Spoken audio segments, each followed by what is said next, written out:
Okay, this is a walk around and just a pre-start inspection on a Caterpillar 336. It's a relatively new machine this, it's only done 3,000 odd hours. Okay, so the first thing I like to do is as I'm walking up, I'm looking for any obvious damage over the machine, any cracked glass, obvious damage. It hasn't been reported, which you put in your pre-start. Looking up over the boom, making sure the tops of the ramps, all the locators are in place. On the boom, up there is a locator bolt with a pin in it, and up top we want to make sure all those locator pins are in and located. You can see if the bolts come loose because you'll see evidence on the paint. Coming down, just having a look, looking for any cracks, damage, oil leaks, looking at the condition of our hoses. Come down, round and gauge until the bucket. We're having a look for any obvious cracks and buckles and things.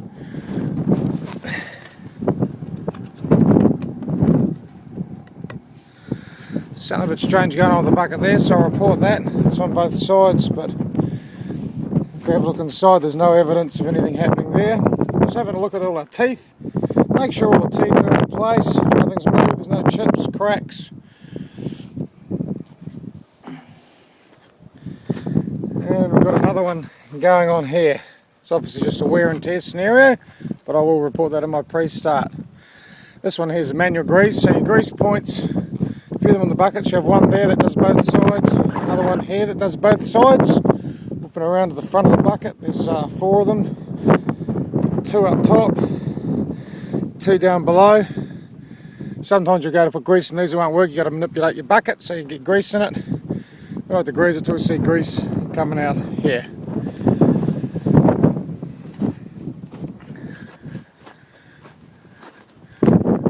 Up on top, check your other grease points. Normally, in this hatch here, we'll find an auto greaser, but this little baby here doesn't have it, so we do it manually. We've got the grease bank there, we've got hydraulic fluid. Test point there, I know it's right because I've already done my pre-start. Check your extinguishers are on the green, which those are because I've checked them. Also on these powder type extinguishers, pays to get them and flip them up once a week. All the powder settles onto the bottom. Obviously my engine's in there, I've done my engine oil, so I know that's all good. Having a look up top, there's no damage on lights, no cracked windows. All the windows are nice and clean.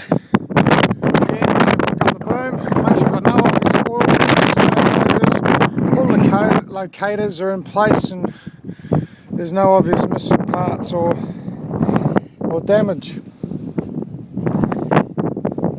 If you're operating by yourself, you want to make sure you're blowing your air filters out at least once a day.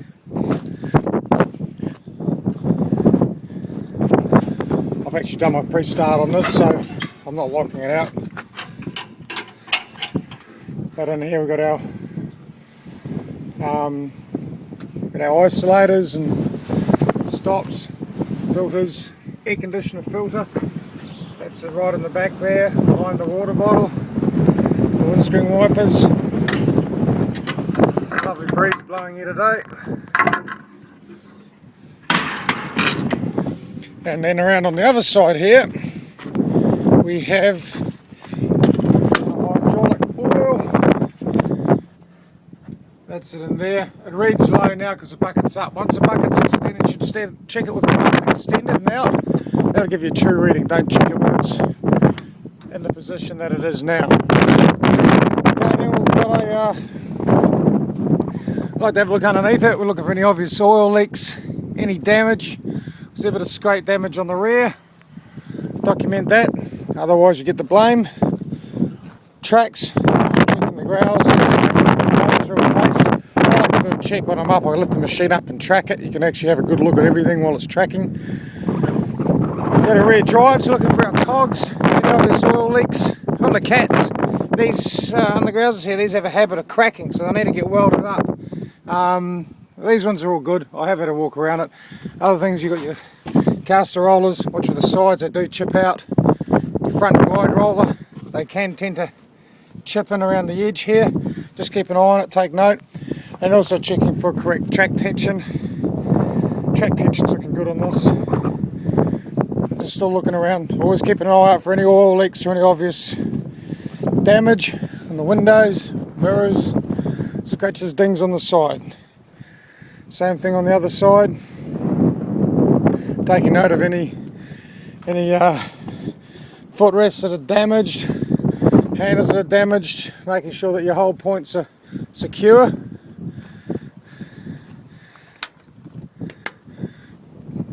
This machine's got 3 standard stops on it, E-stops.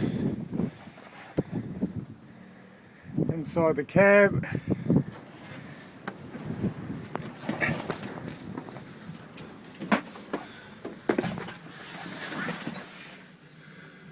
service maintenance sticker, all the things we need. Got your stereo, must do, radio.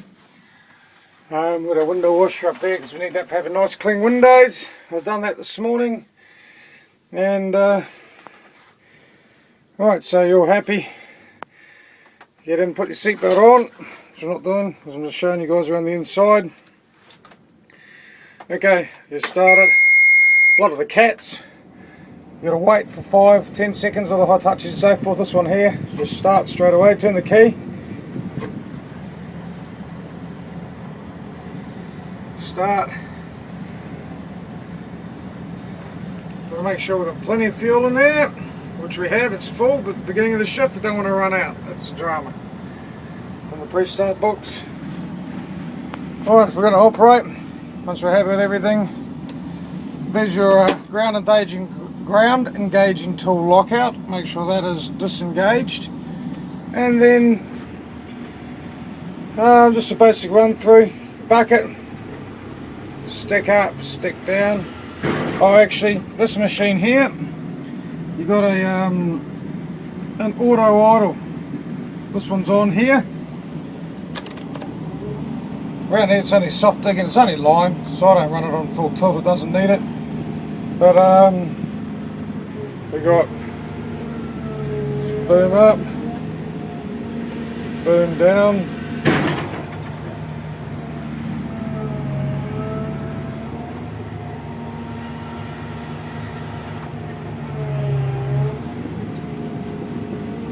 Back it out, back it in.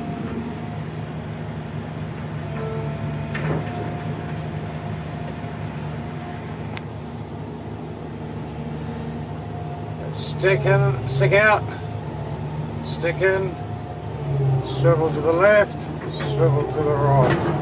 So this control here, stick out, stick in, swivel to the left, swivel to the right. When you're tracking one of these machines, I've observed quite a few people, they use these handles here. Don't use them, bad habit to get in. Use your foot, because if you're using your hands you can't use your controls. So, because you've quite often got to use them to, well, you do use them together all the time. So there's just a basic rundown on a walk around on a 336 Cat. Look, all the Cat series down to the 10 tonners right up to the 385s. It was the biggest Cat I've actually been on. They'll work pretty much identical. So there's your basic rundown on the Cat.